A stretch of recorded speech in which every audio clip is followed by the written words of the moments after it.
You know what? I was thinking about it and I was like, damn, the government's really cutting food stamps. I'm not saying shit if I see anybody go out the store with a turkey in their hands for Thanksgiving. You know what I mean? Like if they didn't pay and they're trying to run out the store. But then I was thinking about it. You better come in a fucking disguise. If I see a red hat and you're trying to steal something, security! A thief! A thief! That away. Distract the security guards so that the mom with formula can go out the other door. I'll throw you guys under the bus. I'm sorry. Like, don't do that shit around me. Because I will throw you right under the fucking bus if you're wearing that red hat. I will. Food stamps cut. Teachers losing their rights. Government shutdown during the holidays. November 2025. And millions of Americans are staring down a Thanksgiving table that might not exist because the policies they voted for just came home to roost. You wanted less government? Congratulations. You got it. Along with empty cupboards, vanished paychecks, and the sudden realization that maybe, just maybe, voting for chaos has consequences. Today we're watching people figure out what find out actually means when you're the one who played the game. Welcome back to Mind Mirror.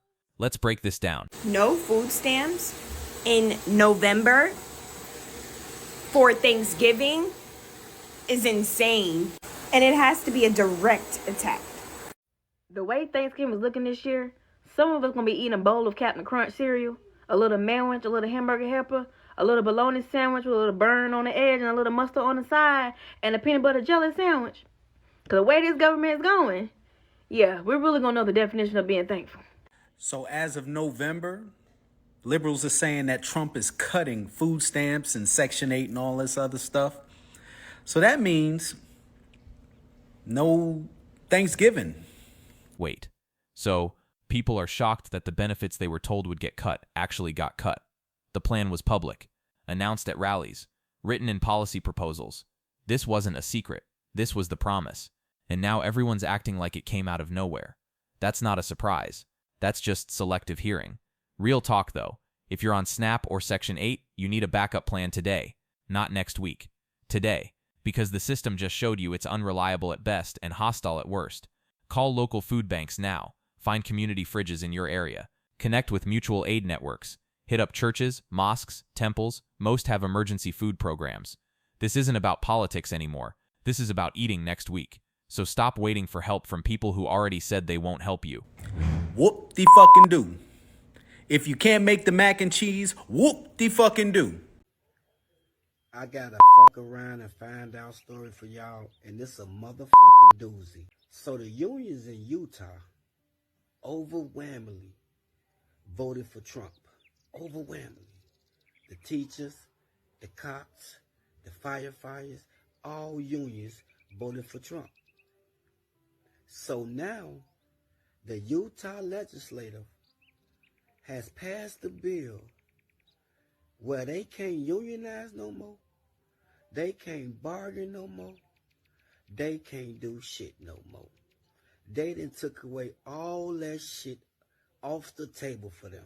Teachers in Utah just voted to eliminate their own collective bargaining rights, and now they're outside protesting about it. I'm sorry, what exactly did you think was going to happen? The bill was public record, the debates were televised, every step of the process was transparent. This wasn't some backdoor move. You watched it happen, voted for the people who did it, and now you're confused about the outcome. Here's the brutal truth. Once you lose union protections, you don't get them back easily. You're now competing individually against a system designed to pay you as little as possible. No collective power, no negotiating leverage, nothing. For educators in other states watching this, learn from it. Your union might seem annoying sometimes, the dues might feel like a waste, but that protection is the only thing standing between you and complete exploitation. Once it's gone, you're on your own. And on your own means taking whatever salary they offer or finding a new career.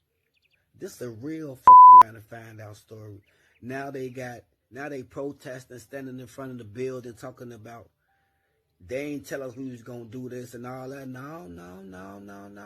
See, y'all wanted to vote for racism. How you gonna do the government shutdown during the busiest time of the year? In a couple weeks, it will be November. for the people who celebrate. So many families aren't going to have a good Thanksgiving. So many families are not going to be able to rejoice and celebrate holidays with their families the way it normally would have been. Government shutdown during Thanksgiving week, when food prices are at their highest and families are trying to stretch every dollar. This isn't bad timing. This is deliberate cruelty disguised as fiscal responsibility. But complaining doesn't put food on the table. So here's what actually helps. Aldi's $100 Thanksgiving deal is real, and it works. You can also check Food Lion, Save-A-Lot, or local ethnic markets that sell bulk staples way cheaper than mainstream chains. Can't afford a turkey? Rotisserie chicken from the deli works just fine. Box stuffing tastes the same as homemade when you're hungry. Canned cranberry sauce is what most people grew up eating anyway. And listen, a small Thanksgiving isn't a failed Thanksgiving. It's not about the Instagram-worthy spread. It's about showing up for the people you love with whatever you have. So if your table looks different this year, that's okay. You're still doing it. You're still creating the moment. That's what counts. It's going to be looking like a sad-ass Thanksgiving motherfucking meal. I love Thanksgiving. But y'all better go check out Aldi's because, the Aldi's is for the people. And I heard they got a whole little Thanksgiving meal deal for like under $100. So parents, if you know that you rely on your motherfucking food stamps and you ain't getting no November motherfucking SNAP benefit, you better not be spending your last nothing on nothing that you don't need but you want. Because your kids, they're going to be hungry inside. So it really is not the end of the world. Y'all just need to start budgeting better. But it's horrible for the people who literally cannot afford it. But those of y'all who be getting like $1,600 fucking dollars a month, y'all better have some leftover food stamps. And if I was you, you know what to do with that to get more. So Donald Trump basically has screwed over the cattle ranchers in the U.S. and is now buying beef from Argentina because the American beef is too high priced. And he seems to think that that's going to bring down the cost of the U.S. cattle, beef prices. So then the American cattle farmers got a little up in arms, and understandably so, because he's bailing out Argentina that he just gave $40 billion to and is buying beef from their country and not supporting American farmers. Then proceeds to tell them that they don't know what they're talking about when they're telling him that this is going to harm the U.S. cattle farmers even more. And he tells them, I know more about cattle farming than you do. The man has probably never even seen a fucking cow. Okay? He doesn't have any idea what a farm is all about. He's probably never set foot in a field in his life. So what's going to be next? I mean, I asked, I think in one of my somewhat recent posts, how those farmers are liking their vote so far. So I'm going to ask again, cattle farmers. How's that vote working out for you now? You have a president who's screwing you over by not helping you. He's helping Argentina. He's helping their farmers. He's helping their soybean farmers. He's helping their cattle farmers. And telling you all to do that. Like I said, you got the day you voted for. I feel for you, but you voted for it. This one I can't believe, but damn, I didn't even think about this because a lot of people do rely on food stamps for Thanksgiving. Cardi B is saying that she tried to warn y'all about Trump, but it wasn't the reason why it was shut down. It was because they were not willing to come to terms with the passive not shutdown. Now y'all don't have no food stamps on Thanksgiving next month. Damn. Well, shit. Y'all go buy the turkeys, and turkeys give out. Right? Or turkeys are given out in most jobs. Some jobs give us a turkey. You know what? I don't know. I always buy my own shit. I never had to rely on it. But for those of us that cannot afford it, I could completely understand that this could be a problem. But I understand that they're turning back on food stamps by the 1st. So why y'all trying to blame one person or the other when it's a collective group? This is that damn psychological shit. More Trump voters are publicly regretting their vote for Donald Trump as he continues to back out of campaign promises and instead focuses on his billionaire friends. Now, first it was the Steelworkers Union out of Pennsylvania. Now firefighter unions in New York City are publicly speaking out as Donald Trump and Republicans failed to fund the 9/11 first responder healthcare program that is designed to help the first responders who are still suffering from being there on the ground during 9/11. Now, you can say that Donald Trump had nothing to do with that, but understand Republicans took that out of the funding bill under direction from President-elect Trump and Elon Musk. Now, so far, Donald Trump has only focused on delivering for his billionaire buddies and nonsense such as Greenland, Canada, Mexico, Panama, all this stuff that he didn't talk about. Not once have you heard him talk about lowering gas prices, lowering grocery prices, your energy bill, etc. All the things he promised during the campaign, he is backing out of because he only cares about one person, himself, and the people who paid to get him elected.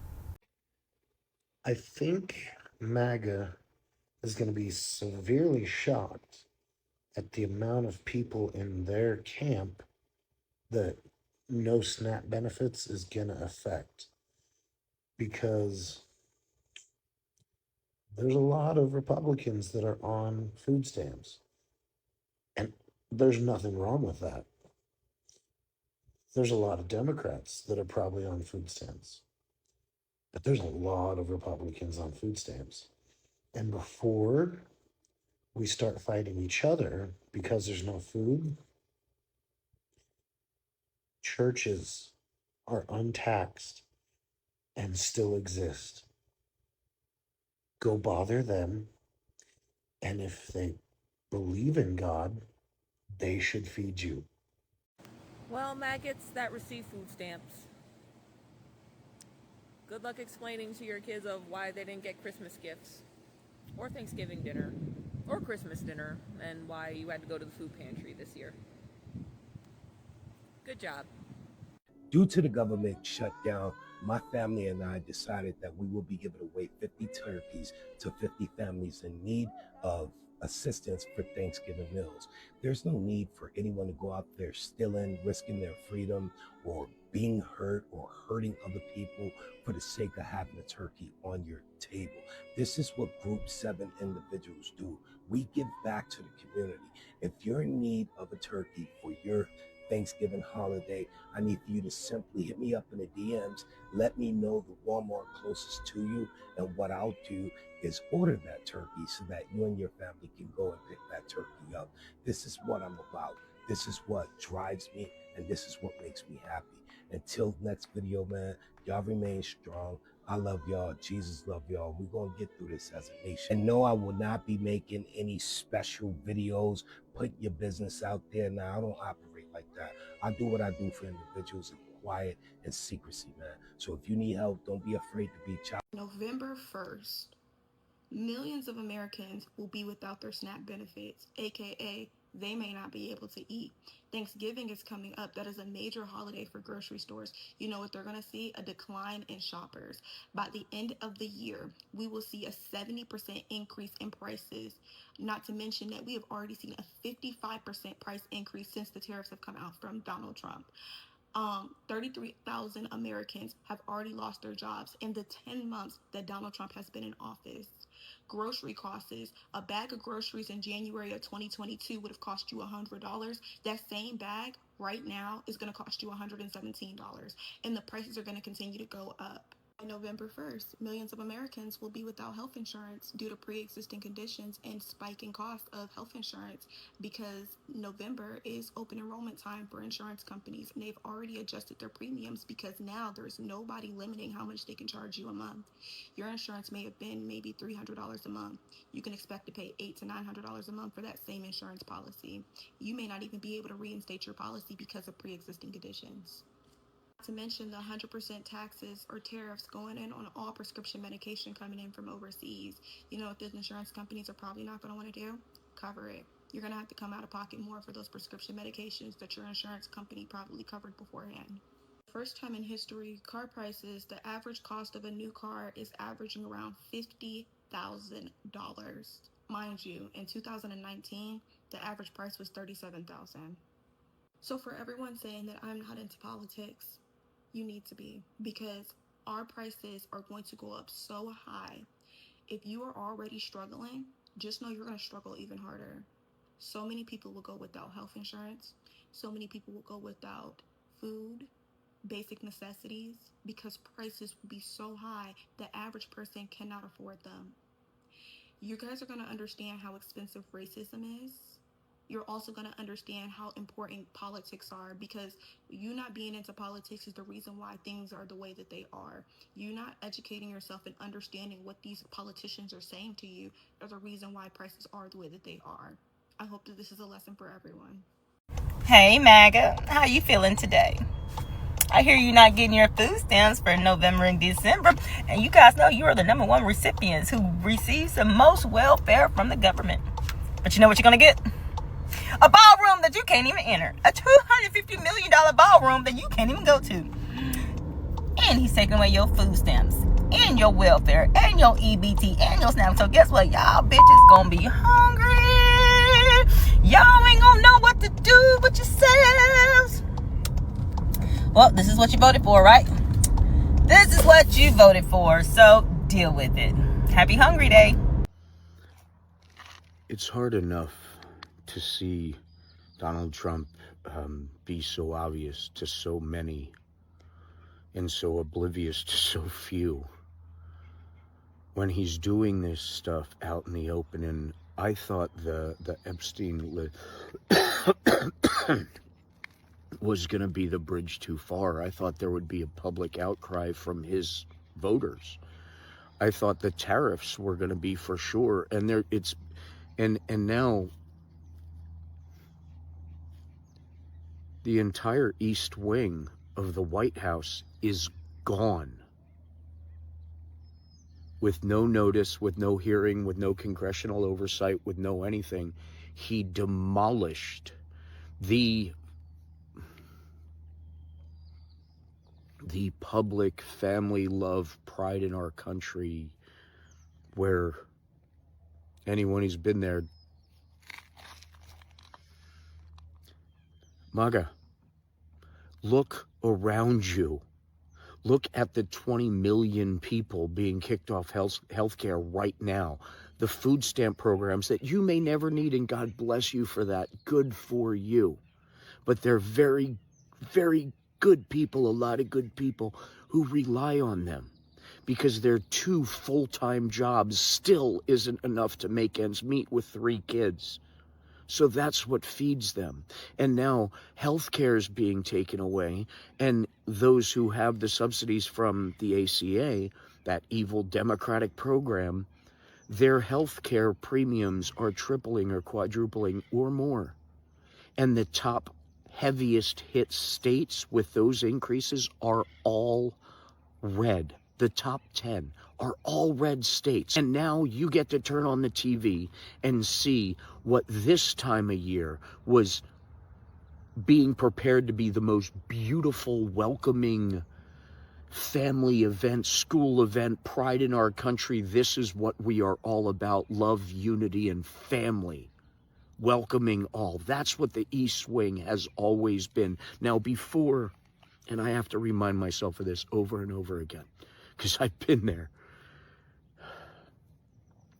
Before you go down the, it'll never, we can and we will put it back. We will. The worry here isn't abstract.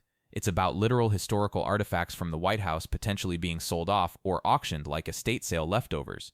And given everything we've seen, that's not paranoia. That's pattern recognition. But notice what else is happening here. We can and we will put it back. That's not defeat. That's determination. That's someone refusing to let chaos become permanent. And that's the actual lesson. Bad leadership does damage, sometimes irreversible damage, but you don't have to stay in the wreckage. You rebuild. You organize. You document what matters, so it can't be erased. You protect what you can, when you can, however you can. And when the storm passes, you remember exactly who caused it.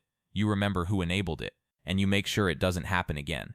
History isn't just what happened. It's what we choose to preserve and pass forward. My worry is that selfish prick, after him and all of his family, goes through everything inside and say, what do you want? Everything we want, it's all ours. And if you want, can we sell it? Yeah. Because if we remember when he asked Israel a long time ago, he was having a big party at Mar-a-Lago, and he asked Israel, because a lot of the party goers were Jewish, were Israeli, and he thought it'd be really cool if he had this really like historically significant thing that he could show off to make himself look so important, you know, kind of like the World Championship soccer trophy that he trained his whole entire life to earn and win, or the new World Cup. Anyway, so he did that. So people always ask me when I tell them that I have anxiety about like quite just basic small things. They always say like, oh, I don't understand, you're so relaxed, like you're pretty chill, like, you know, I don't see that you would have anxiety. And I always struggle to come up with examples in my day-to-day life how my anxiety like comes through. And so I'm going to Friendsgiving dinner tonight, and I'm responsible for a salad and some dinner rolls. And usually I make my own dinner rolls, so I know how good they are, I know what they taste like, but I don't have time today, so I said, okay, I'll just bring store-bought dinner rolls. So I went to the store and I picked up these because I've always seen them online, like in North America, people seem to rave about them. So I picked up 2 bags because we're 12, so I was like, okay, 2 dinner rolls per person at least, right? And then I got home and I realized that these are the original and these are the butter. I didn't realize they were different in the store. And then I saw that the originals are actually sweet rolls. So I said, well, that's not gonna work, right? Like, we're having savory dinner. What if people don't like sweet rolls? So what I did is I went back to the store and I bought another of the original dinner rolls, right? But then I said, well, usually I make my own dinner rolls, so I don't know. Like, I trust my dinner rolls, I know how good they are, but I don't know how good these are, right? So what did I do? Well, I went back to the store because I said I need to test, like I need to try one of the dinner rolls, right? To make sure that they're good. And so that way I can buy an extra packet, because it's rude to show up with a packet if you've eaten one of the dinner rolls, right? So this now leaves us with 4 packets of dinner rolls, okay? But then I said, well, what if I try the dinner rolls and I don't like them? Like, what if they're bad? So I went back to the store again and I bought these other dinner rolls and they're brioche dinner rolls. And I said, okay, I'm French, like I trust a brioche dinner roll, so these surely must be good, right? So then at this point, like, I have 5 packets of dinner rolls, right? Which is like somewhat absurd, you would say, for a 12 people dinner. But I still was not satisfied. So what did I do? I made my own rolls. 5 packets of store-bought dinner rolls, plus homemade ones from scratch, for 12 people. This is what anxiety looks like when you're terrified of disappointing anyone. And I appreciate the self-awareness here. But also, this is exhausting. This is what happens when you've internalized the idea that your worth is tied to being perfect for other people. Here's what everyone needs to hear. Store-bought is completely fine. Showing up with 1 packet of rolls is fine. Showing up empty-handed because you couldn't afford anything is still fine. The meal doesn't validate your value as a person. The people who love you don't love you because of your dinner rolls. And if you're hosting this year on a tight budget, feeling like you're failing because you can't do it all, you're not. The fact that you're creating space, making an effort, trying it all, that's the entire point. Nobody actually cares about the rolls. They care that you cared enough to try. I mean, look at them. Like, it's so worth it. And that's anxiety. I have been feeling really worried about people being afraid to leave their homes and running out of like essential supplies that they need. And so I connected with a local group that will be able to connect donations with people that can't leave their homes. And so I am collecting donations for that. And I thought that it would be a good opportunity to also do an experiment. So I reached out to my mom, who's a Trump supporter, and I told her what I was doing. I told her that I'm trying to get supplies for people that are fearful of leaving their homes because of ICE agents. And would she like to donate anything? Now, my mom, who's a Trump supporter, would she like to donate anything? And her response was, what do they need most? What kinds of things should I get? And how soon do you need it by? Which is exactly how I thought she would respond, because my mom, at her core, cares about people. My mom has always, I didn't know I was gonna cry about this. My mom has always opened her doors for people. She was the home that my friends would come over and they would stay the night and they would just go open the refrigerator because they knew that like the food was for them too. She lets people stay at her home. That's who she is. And when you think about how much this administration has hijacked and brainwashed so many people who are actually kind-hearted but don't understand the implications of what they're doing, and I'm not justifying my mom supporting Trump because I am more angry than anyone that she is, but it's challenging because I know that not everybody who thinks that they support him are as evil as we think that they are. So someone asked their mom, who supports policies they disagree with, to donate supplies for people afraid to leave their homes because of ICE raids. And the mom said yes, immediately. What do they need? When do you need it by? Because at her core, she's kind. She opens her home to strangers. She feeds people who need it. She shows up when someone asks for help. That's the tragedy here. Not that she's evil, but that she's been convinced to support policies that contradict everything she actually believes in. This is what happens when fear gets weaponized, when propaganda drowns out lived experience, when people vote for cruelty without connecting it to the real human cost. So if you've got family like this, keep trying, not to win arguments, but to remind them who they really are underneath all the political noise, because people can change, but only if someone keeps believing they're still capable of compassion. And I don't know, I guess I challenge you to do this experiment with your family. Will they actually help someone in need? When it's framed that way, without the cloudiness of the Trump administration framing the wrong people as evil. Here's Joe from Georgia. So voting has consequences, and those voters in the states of Kentucky and West Virginia are finding out that their vote, which by the way was overwhelmingly for Donald Trump in 2024, is coming back to haunt them. And the haunting is in the coal industry. The coal industry's had a tough time for decades. However, they had seen a new revival in that because they had a huge buyer in the world. Guess who? China. China is the biggest consumer of coal in the world, and they were buying it from companies out of West Virginia and Kentucky, where thousands of people are employed in the coal industry to make their living. Well, those people have been voting staunchly Republican for years.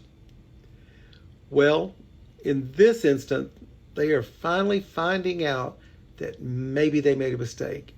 And not maybe, because the coal industry, once again, the largest consumer in the world of coal is China. The tariffs have made it to where China will not buy American coal. And without buying American coal, you're putting tens of thousands of people out of work in Kentucky, in West Virginia. So once again, voting has consequences, and you're finding out in Kentucky and West Virginia. Good luck. Coal miners in Kentucky and West Virginia voted for tariff policies. China, the world's largest coal buyer, responded by stopping purchases of American coal. Now thousands are out of work. This isn't comeuppance, this is just economics. When you vote to punish your biggest customer, they find other suppliers. China didn't vanish. They just started buying from Australia and Indonesia instead. Business continued. Just not with American miners. And here's the harder truth. Those jobs aren't coming back. The coal industry's been in decline for years. Renewable energy is cheaper, cleaner, and expanding globally. Coal was already dying before the tariffs accelerated it. So what's the move? Retrain now. Green energy jobs are growing. Solar installation, wind turbine maintenance, battery technology. Infrastructure projects need skilled labor. Tech boot camps are offering pathways into new industries. The market has spoken. You can either adapt to where the jobs actually are, or keep waiting for an industry that's already dead to resurrect itself. One of those options pays. The other one doesn't. Father David here. Well, every day Donald Trump tells us who he is and who he criticizes. So he criticizes his opponents as having a low IQ, and yet he has threatened his college that he will sue them if they release his college transcripts. Just yesterday he called Liz Cheney a coward and a warmonger, and yet he can't remember which of his feet had the fake bone spurs that allowed him to avoid service in Vietnam. All the while he castigates true heroes like John McCain, and at the same breath threatens to wipe Iran off the face of the earth. This is a man who complains that high energy prices are what is spurring inflation, and yet in April of 2020, he's the one who went to Saudi Arabia and spoke to Putin and insisted that they reduce production because the price of oil was too low for his petroleum company friends. And then the price began to spike. Yes, he tells us who he is every time he opens his mouth. He is a frightened, not terribly bright, befuddled old man. And he is not somebody we can ever allow to take the reins of power in this country. We are better than he calls us to be. A frightened, not terribly bright, befuddled old man. Accurate. Harsh, but accurate. Here's what matters more, though. The people who voted for this aren't all befuddled or frightened. A lot of them are just exhausted, overworked, desperate for someone to blame for why their lives feel impossible. And that desperation got exploited, weaponized, turned into votes for policies that made everything worse. So instead of just writing off entire communities, we need to ask, what's the actual alternative being offered? Because we're not as bad as the other guy, doesn't pay bills. It doesn't fix broken healthcare.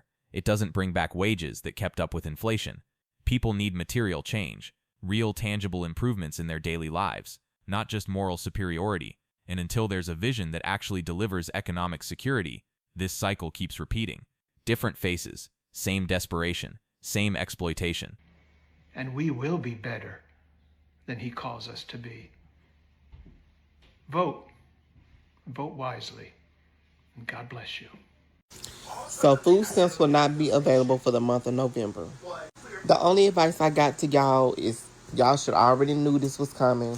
If y'all didn't know before the election, y'all had time to know after the election all the way until now. If you hadn't done your research and really understood what the hell is going on and what possibly could go on, you just done fucked around and you done found out. But hopefully you are prepared enough to get you some kind of game plan.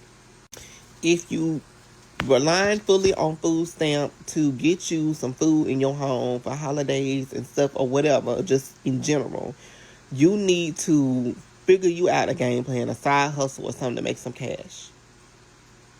At this point, you may just have to shake your ass at your nearby club. You may just have to give it up a little bit or whatever. Do what you do. I'm not judging over here. At this point, I'm not fucking judging you. Do what you do, baby. I ain't see nothing. I ain't see no evil, hear no evil. I ain't seen shit. This is survival mode. Do what you do, sis or bro.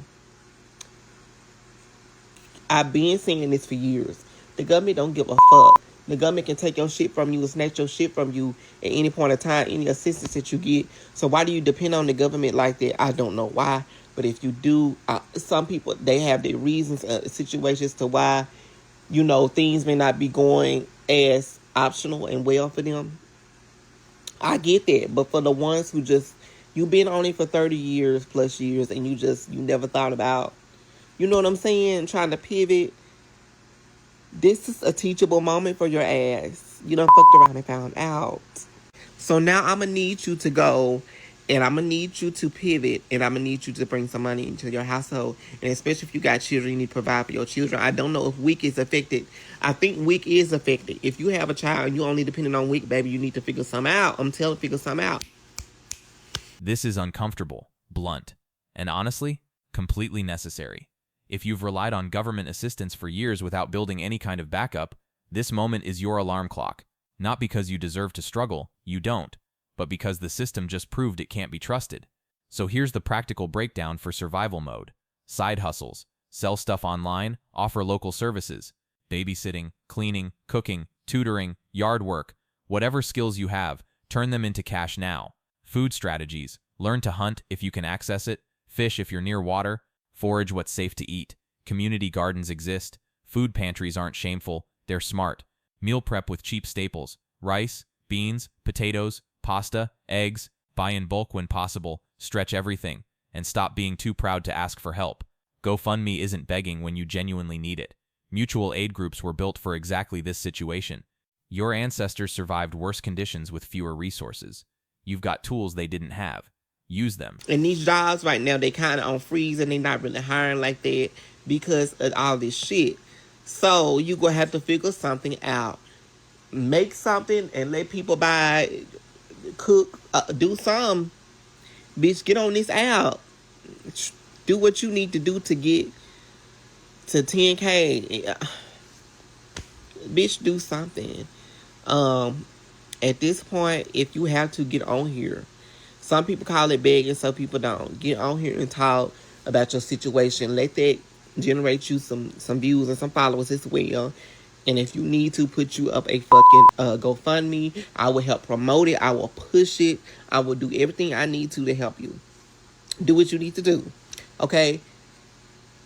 This is a teachable moment. You may have to go out and hunt. You may have to go out like the old people used to do, like the indigenous people used to do, like the Indians used to do. Go out in the woods. If you got you a bullet and a pistol or a gun or a rifle or something, go out and kill what you need.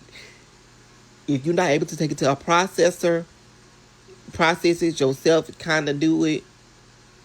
You got to be careful about the meat you kill, though. Some of this stuff ain't good right now. Some of it got disease and stuff going around.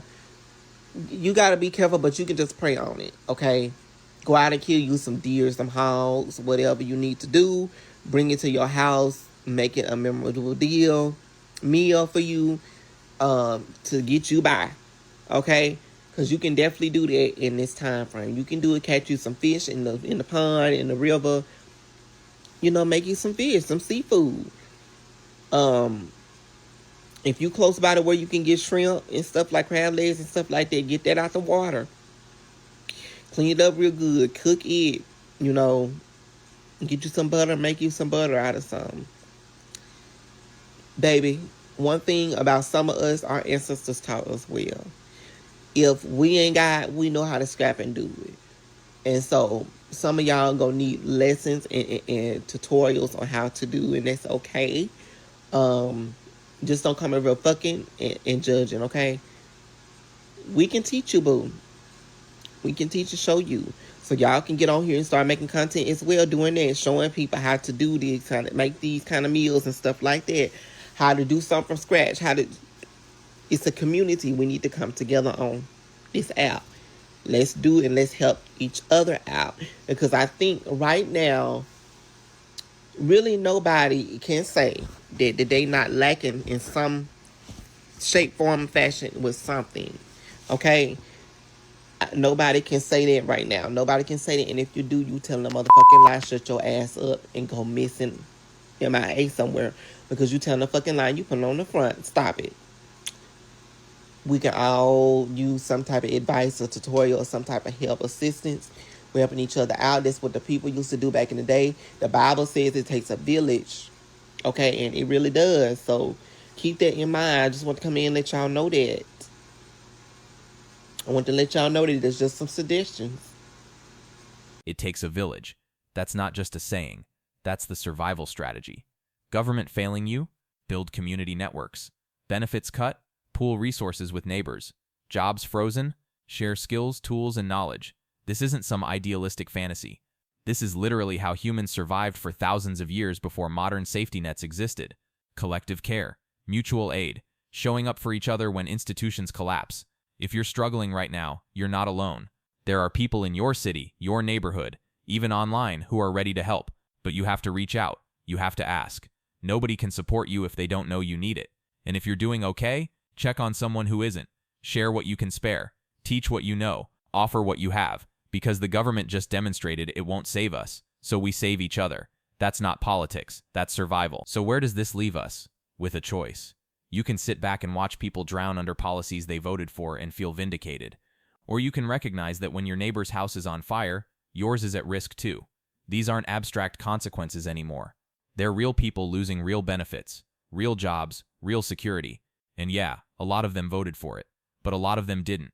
And even the ones who did, they're still human, still struggling, still deserving of basic dignity. So extend the hand anyway, share the resources, Build the networks, not because they earned it, but because that's what survival looks like when the system fails. Drop a comment. Do you think people deserve help even when they voted for this? Or is this just the lesson they needed? And if this resonated, hit that like button, share it with someone who still thinks elections don't have consequences, and subscribe. Because trust me, this isn't the last time we'll be saying, "We tried to warn you." See you in the next one.